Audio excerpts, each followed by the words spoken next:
What's going on, guys? Welcome back to my channel. And in today's video, I wanted to touch on something that I literally just learned, even though I've been playing this game from launch. And I'm hoping that by me sharing this information with those of you that have just started playing the game, or maybe some of you who didn't know this as well, will kind of use this as a useful tip, so that you guys don't make the same mistake I did and end up costing yourself a ton of hero coins. And the mistake that I'm talking about is when it comes to your characters and it comes to your talent tree. When I first started playing this game, I literally was just building out my talent tree however I just wanted to. I wasn't doing a ton of research. I didn't really look at other people's videos to figure out how should I be building out my talent tree so that I could get the most out of my heroes.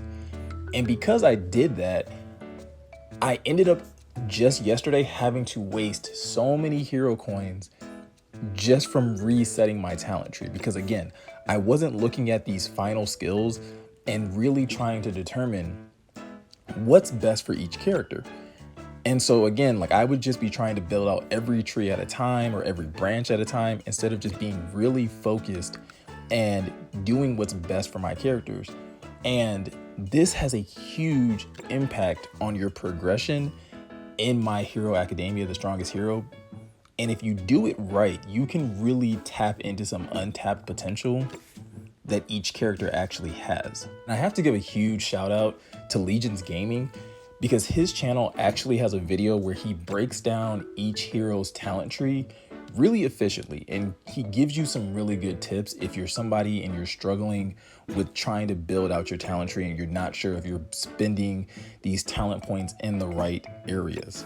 But the reason that this is a mistake is because even though you can get plenty of these talent points from, super co-op and, just kind of spending the currency that you get in there, when it comes to resetting your talents, it is super costly for your hero coins.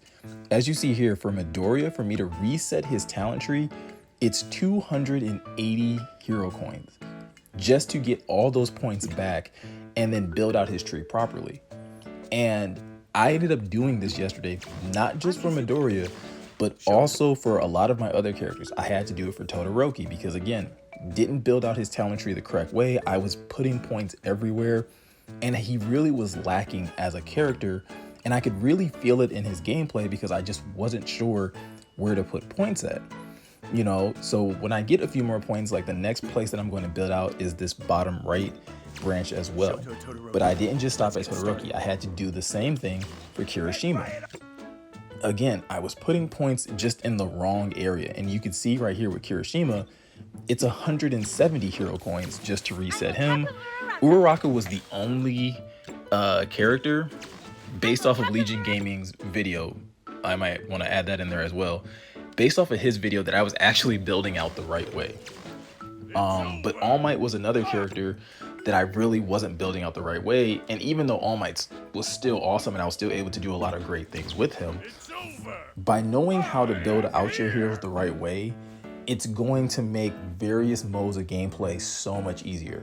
Super co-op will be a lot easier. When you're doing like your night ops and you're a little bit more difficult content, it's going to be easier to know that your heroes are performing at their peak performance.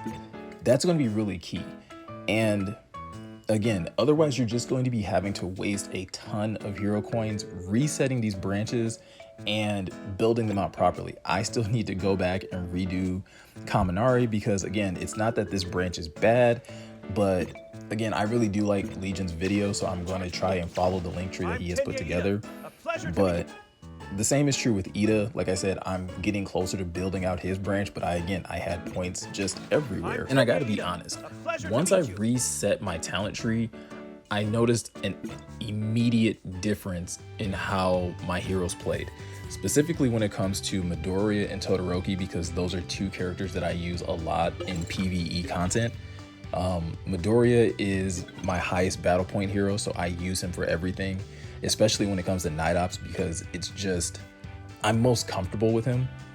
So we're gonna jump into the last night op level where you're able to get the 5 and 6-star hero chips.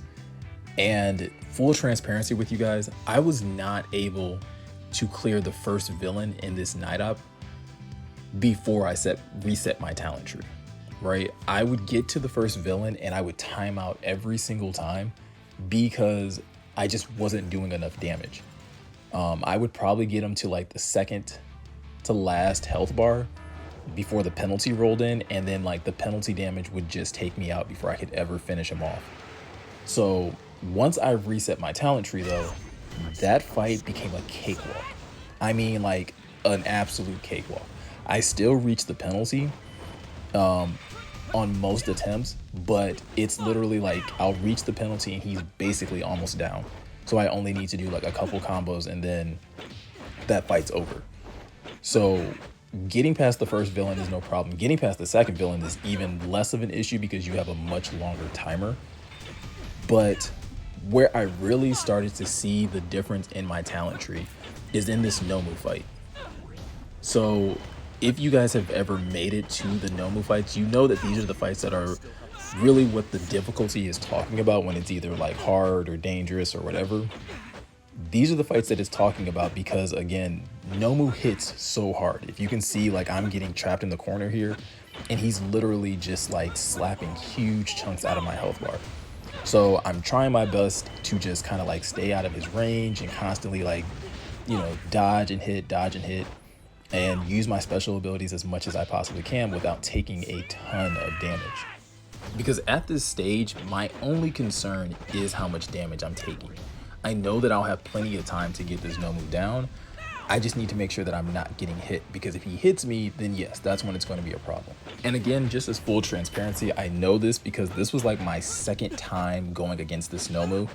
But this was my best run, and this is when I was finally able to get him down. But at that point, I finally realized, like, okay, yeah, I just can't get hit. Like, I have to mitigate as little damage as I possibly can, because I know that Midoriya at least has the damage now with his new talent tree to get this Nomu down. And that is when I was like really just like eye-opening, like, wow, like I really wasted so much time, so many hero coins, and so many talent points by just not doing the necessary research to know how to build out my heroes, because I could have been doing this night op. I've been doing the next tier down for like the last week and a bit because I'm still trying to build up my battle points. But those 4-star hero chips, while they're okay if that's all you can get right now, the 5 and 6-star hero chips are really what you want to gun for.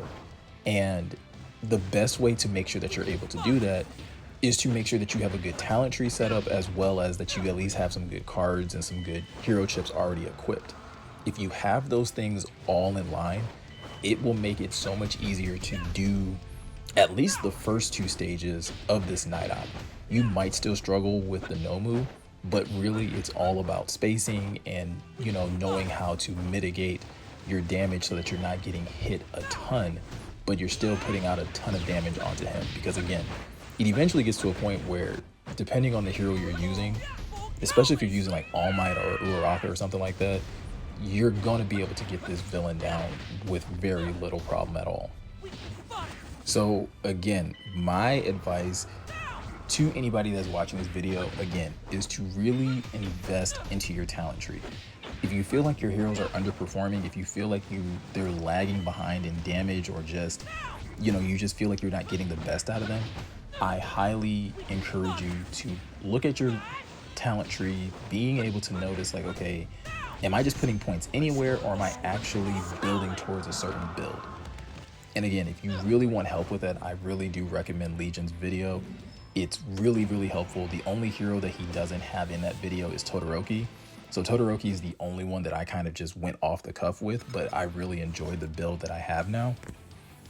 But this will save you so much time. It'll save you so much hero coins. And this way you're grinding in the right type of night op, especially if you reach that last one.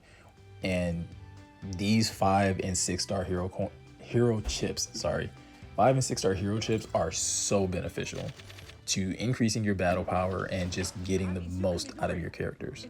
So I hope this video was helpful. I hope I helped shine a light on how important talent trees are. And hopefully I'm helping you save a ton of hero coins by setting up your talent tree in the correct way. Again, I recommend you check out Legion's video if you want to know specifically how to set up each character, but hopefully this is really helpful to you guys. Let me know in the comment section below if you found this helpful, if there's any other tips or tricks that you're looking for in this game, and I will do my best to do a video on that. But until then, I'll see you guys in the next one. Later.